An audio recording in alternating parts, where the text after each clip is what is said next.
6 నుండి 12వ తరగతి వరకు చదివే అడల్సెంట్ గర్ల్స్ కోసం కేంద్రం రూపొందించిన పాఠశాలలకు వెళ్లే బాలికల కోసం ఋతుక్రమ పారిశుధ్య విధానాన్ని దేశవ్యాప్తంగా అమలు చేయాలని జస్టిస్ బేబీ పార్తీవాలా, జస్టిస్ ఆర్ మహదేవన్తో కూడిన ధర్మాసనం సూచించింది.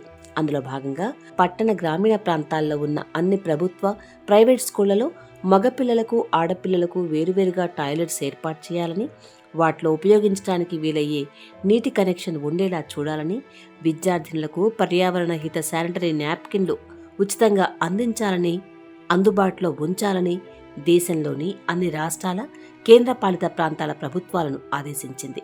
ఈ తీర్పును అమలు చేయకపోతే ప్రైవేట్ స్కూళ్ల గుర్తింపును రద్దు చేయాలని, ప్రభుత్వ పాఠశాలల్లో అమలు చేయకపోతే అందుకు నేరుగా రాష్ట్ర ప్రభుత్వాలను బాధ్యులను చేస్తామని హెచ్చరించింది. పాఠశాలల్లో స్టూడెంట్స్కు ఉచితంగా శానిటరీ నాప్కిన్లు అందించాలని, కనీస పారిశుధ్య సౌకర్యాలు ఏర్పాటయ్యేలా చూడాలని కోరుతూ దాఖలైన పిటిషన్పై విచారణ జరిపిన సుప్రీంకోర్టు ఈ తీర్పును వెలువరించింది.